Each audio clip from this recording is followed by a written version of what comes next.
Hi, welcome to Perfectly Imperfect Me. I am your host, Rachel, and today we are talking about something that I'm going to actually give you a trigger warning for. This episode is going to include frank discussion of self-harm and suicidal thoughts. And if you or somebody that you know is in immediate danger, please call your local emergency room number, or if you're in the United States, you can call or text 988 right now. For other countries, please contact your local emergency services or your crisis line. So this is also a reminder that this episode is for educational and supportive purposes, a little humor at times, but more importantly, this is not to be used as therapy. It is not to be used, even though I am a licensed clinical social worker, I am not your therapist. So this podcast, this episode especially, is for educational purposes only. So please do not think this is therapy. Do not use this in lieu of therapy or getting help with a professional mental health therapist, because that is not what this is. So we're going to just dive right in. You have probably seen someone online or in your life who scars themselves or cuts. And maybe the first thing that comes to mind is, why would somebody do that? Isn't that attention seeking? Whatever are the thoughts that you might have. But let me just tell you something. It's usually the opposite. It is private. It's a survival skill that goes completely wrong. And we're just going to dive right into this. So what we're going to talk about today is self-harm and borderline personality disorder. And yes, I know it is extremely heavy.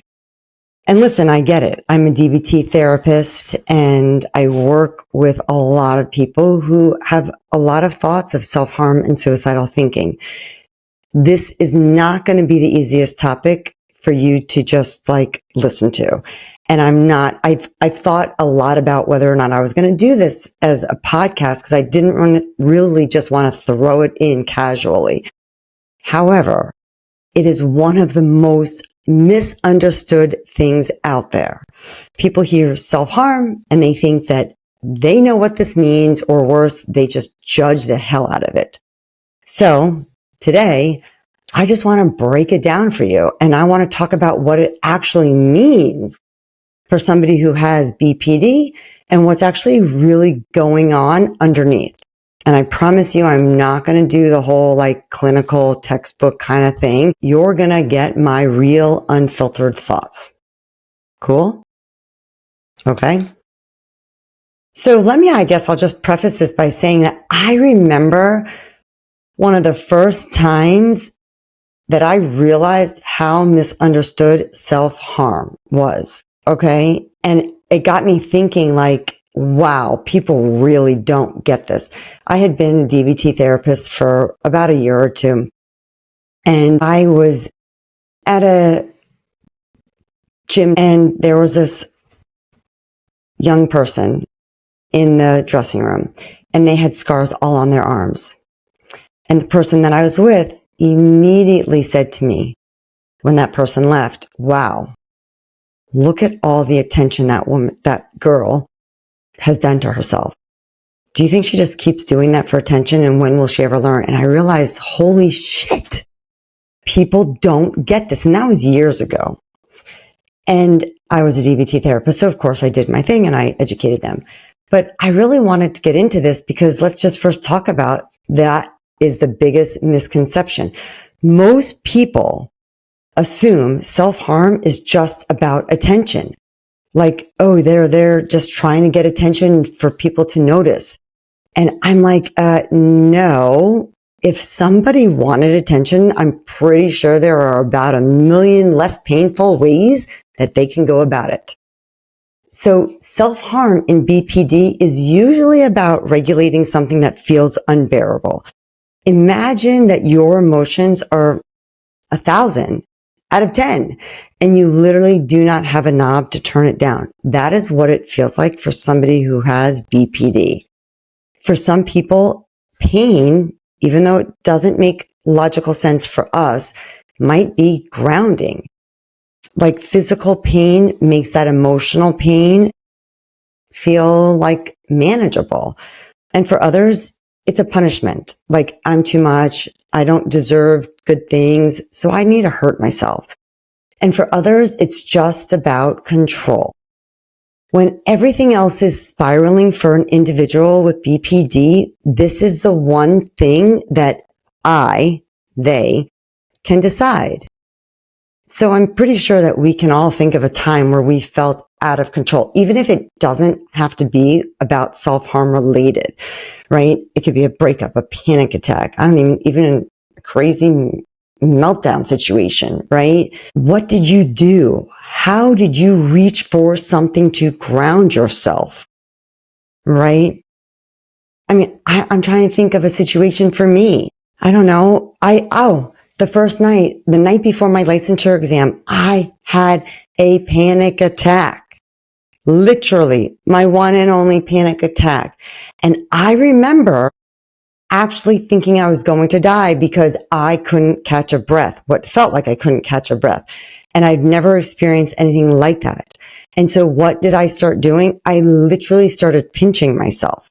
That's the kind of what self-harm is doing for people who have BPD, but it's with higher stakes. So it's important to remember that it's not an attention-seeking thing. What it actually does, it's all about communication, because that's the thing. Self-harm does communicate something, but not in the way that many people think. It's not a manipulative cry for attention. It's like this desperate attempt to say, I'm not okay, except the words just don't come out. So the body says it for them instead. And if you've ever loved somebody who self-harms, then you know it's very confusing. You're like, why would you do that to yourself? And the answer isn't logical, because the behavior isn't logical. It's emotional. It's like trying to explain why you screamed into a pillow when you were really angry. It's not logical. It's just what you did. So again, we all have those moments of doing things that are irrational in the moment. Slamming a door, I don't know, deleting text messages when we've said something, cutting your own bangs at 2 a.m, which I have done. We all have done something like that when we're overwhelmed, even if long term we know it doesn't make sense. Self-harm is just that extreme version.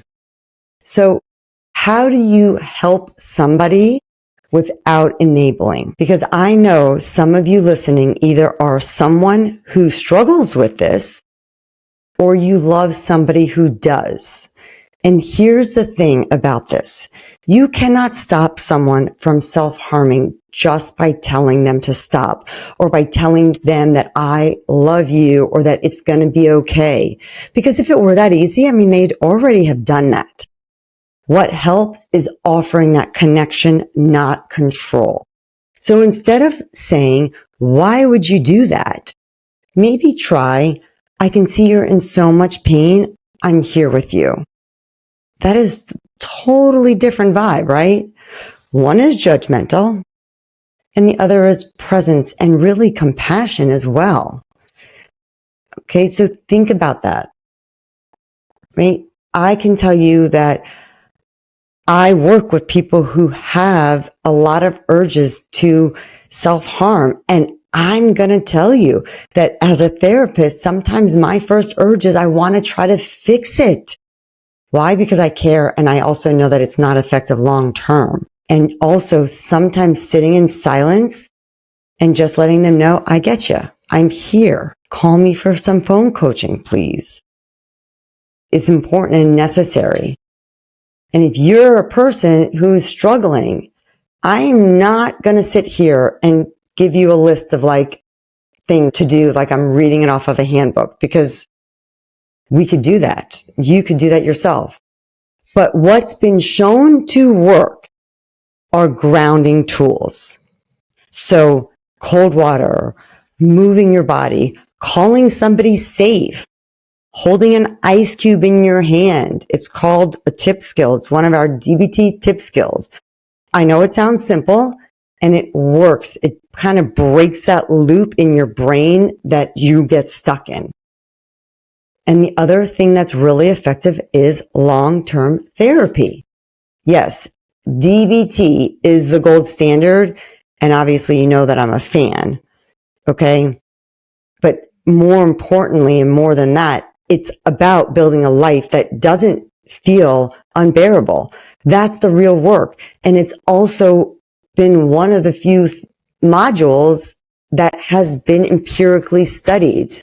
And data shows that DBT is very effective for BPD and self-harm and suicidal thinking. So here's the thing that I really want you to walk away with. Self-harm in BPD doesn't mean that this person is broken beyond repair. It means that they're trying to survive with the tools that they have.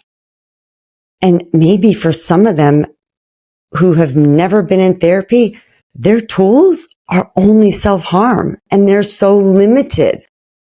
But think about it. If you're drowning and somebody handed you, I don't know, some weird janky flotation device, would you use it? Hell yeah. Even if it wasn't perfect, you'd grab a hold of that.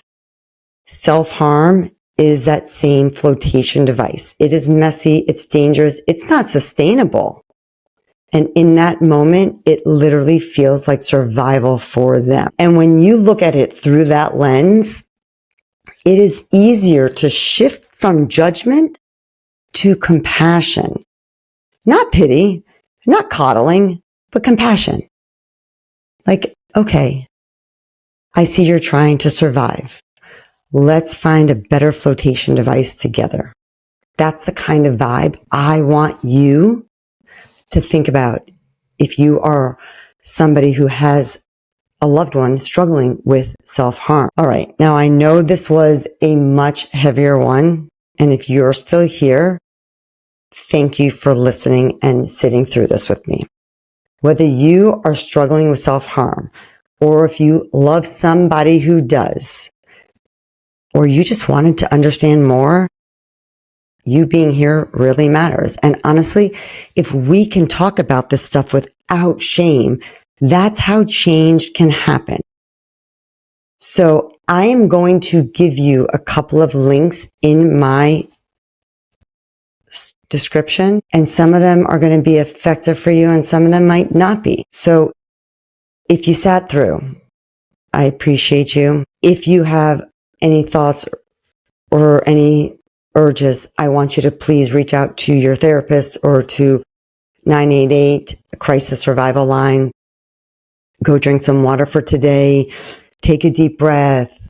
I don't know, maybe check in on a friend. If you're struggling, please reach out for that support. I cannot stress that enough. You do not have to go through this alone. I am Rachel with Perfectly Imperfect Me 365. I'm going to catch you next time. Please don't forget to follow me on all my platforms that I'm going to link in the bio section here. Have a great day.